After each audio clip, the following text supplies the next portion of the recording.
In the quiet hum of a bustling American town in 1893, Robert Sheffield, a steel mill worker in Pittsburgh, Pennsylvania, stood on the cobblestone street outside his modest home, the frost of dawn hanging in the air.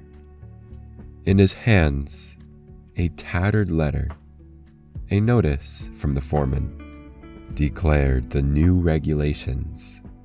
All factory workers must provide their own timepiece to ensure punctuality. In an era when timekeeping has become central to industrial progress, Robert's heart sank. Without a proper pocket watch, he would lose his job at the steel mill.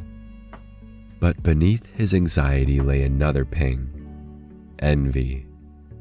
His neighbor, Mr. Winthrop, already owned a gleaming Waltham pocket watch, an American-made masterpiece celebrated for its precision and craftsmanship.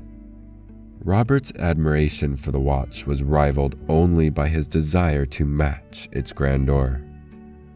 "I need it," Robert pleaded that evening, the warm glow of their oil lamp illuminating his furrowed brow. His wife, Margaret, sat aside her mending and fixed him with a skeptical gaze. "Robert, those watches cost more than we've saved in a year. Can't you find something more modest? Won't any timepiece do?" Robert shook his head firmly. "Margaret, it's not just about having a watch. It's about what it represents. If I show up with something cheap, it'll look like I don't value my own work. A solid, dependable watch shows I take my job seriously." Margaret sighed, her hands resting on the mending in her lap. She saw the quiet determination in Robert's eyes, the same resolve that had built their life together. She placed her hand over his, a silent gesture of trust. The next morning, Robert dipped into their savings and visited the watchmaker. The shop smelled of polished wood and machinery, its walls lined with treasures. He ran his fingers over the smooth cases of hunter-style watches, their spring-loaded covers snapping open to reveal intricate dials. He marveled at the open-face designs, their exposed hands and numerals ticking in perfect rhythm. But his gaze finally rested on an Elgin pocket watch, an American-made masterpiece of understated elegance. Its 14K gold open-face case gleamed warmly under the shop's dim light, exuding both practicality and refinement.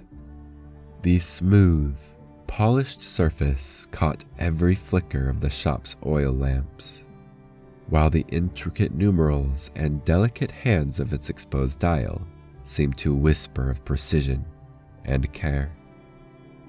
The 17-jewel movement, renowned for its accuracy, promised not just reliability, but the quiet assurance that time itself would be a trusted ally.